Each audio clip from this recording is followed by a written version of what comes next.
एक गांव में दो साधु रहते थे।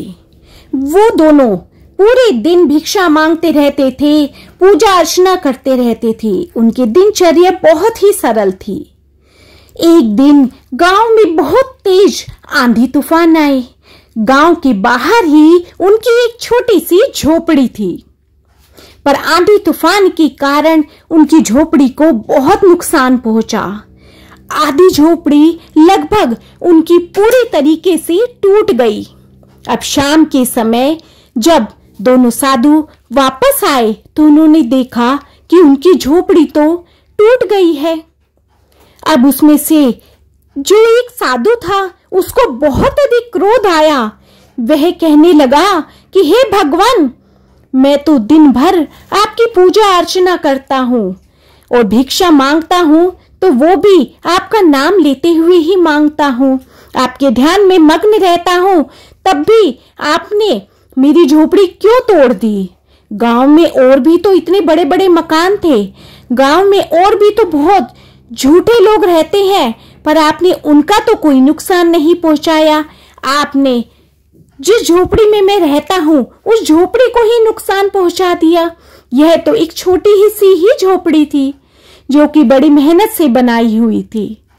और वहीं अब दूसरा साधु बोलता है कि हे मेरे प्रभु, आपका बहुत बहुत धन्यवाद कि आपने मेरी इस झोपड़ी को कम से कम आधा तो बचा दिया।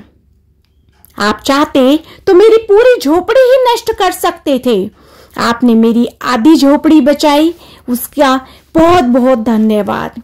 भगवान, आज मुझे पूरा विश्वास हो गया है कि आप हमें बहुत प्यार करते हो, तभी तो आपने मेरी आधी झोपड़ी बचा दी ताकि रात के समय उसमें मैं सो सकूं और मेरी रक्षा हो सके। यही मेरी पूजा का फल है। कल से मैं और अधिक श्रद्धा के साथ और अधिक प्रेम के साथ आपकी पूजा करूंगा। घटना तो एक ही थी, पर दोनों साधुओं का दृष्टिकोण उस एक घटना को लेकर के अलग अलग था। एक साधु ने तो भगवान का शुक्रिया अदा किया कि आपने कितनी बड़ी घटना होने से बचा दिया और रात के लिए मेरा आश्रय भी बचा लिया।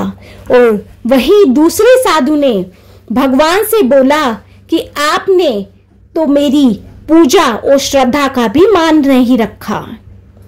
तो फर्क इतना ही है कि हमें धैर्य और सब्र रखना चाहिए, विश्वास रखना चाहिए अपने प्रभु पे।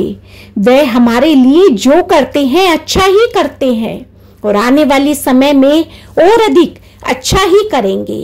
और हमें जरूरत है अपना दृष्टिकोण और नजरिया बदलने की, इससे हम सुखी हो जाएंगे।